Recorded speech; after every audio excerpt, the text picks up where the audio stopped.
I mean, we're all growing as individuals, and we have new people in the band every time. You know, we've never recorded a record with a consecutive lineup. I'd like for that to change now, but I mean, we grew up in this band. We went from being kids to adults pretty much, and our influences have grown over time, our abilities have grown over time, and we just keep trying to push ourselves musically as far as we can go.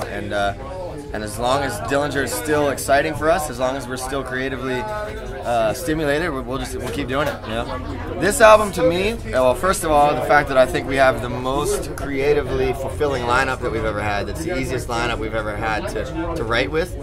Is this was to me, the record that we really came into our own as songwriters. And in the past, we used to have to separate all our influences. If we had an instrumental song, and then we'd have a crazy song, and then we'd have a song that was more like a rock song, and then we had a song that was like an experimental, glitchy song.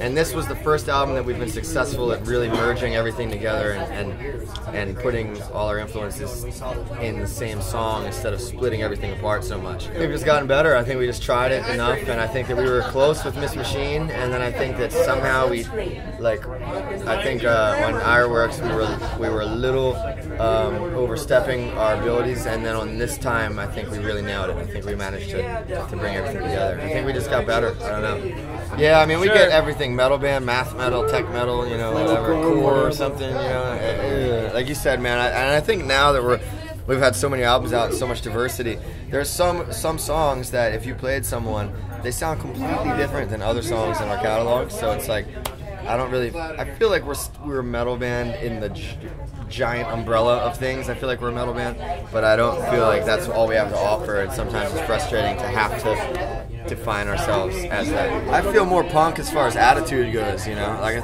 I feel like we're a metal band maybe sonically, but I feel punk as far as attitude goes, you know. So I don't know what to call it. Well, our message is very punk. It's very D.I.Y. It's very like go your own way, make your own path. We never started out to be a part of a scene. We never jumped on any kind of bandwagon. We literally have carved our own niche the entire way. We've watched other bands come and go, other scenes come and go.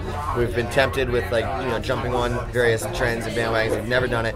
And the message that I think that I really want people to get out of us is one of doing everything not everything yourself, but really like having something that you stand for and not deviating from the course and not letting things corrupt you and staying pure. And you know, like I said, we've turned down a lot of possibilities that would have probably gotten us pretty big overnight, but we wouldn't be here anymore right now. We'd have been gone by now. So we really try to stand for something and then don't break from it. You know? I mean, I think that I think we're more selfish than most bands. I think that we have really made an effort to make this band ours and not anyone else's, you know. So I feel like, you know, in the past we've made some stylistic choices that some of our fans didn't like, and that's fine because it's our band, it's not theirs. And now, 10 years into our career, I think our fan base is the fan that really, really gets it.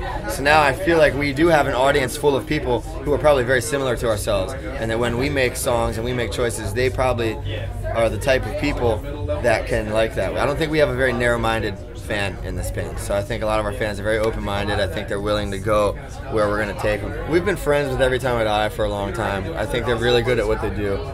We've met some new friends on this tour. The Bouncing Souls are really, really good people. Alkaline Trio are nice guys. As far as sonically, we feel like Outcasts almost on any tour this big. If we ever do something this big, what's up?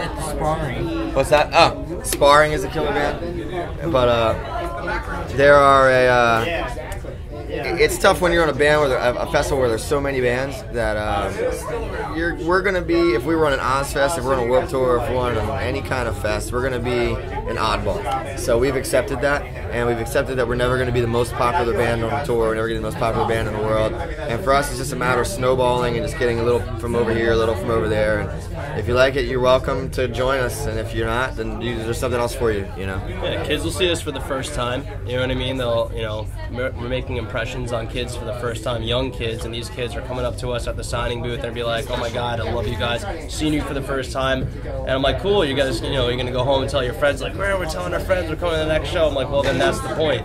That's the point of why we're doing this."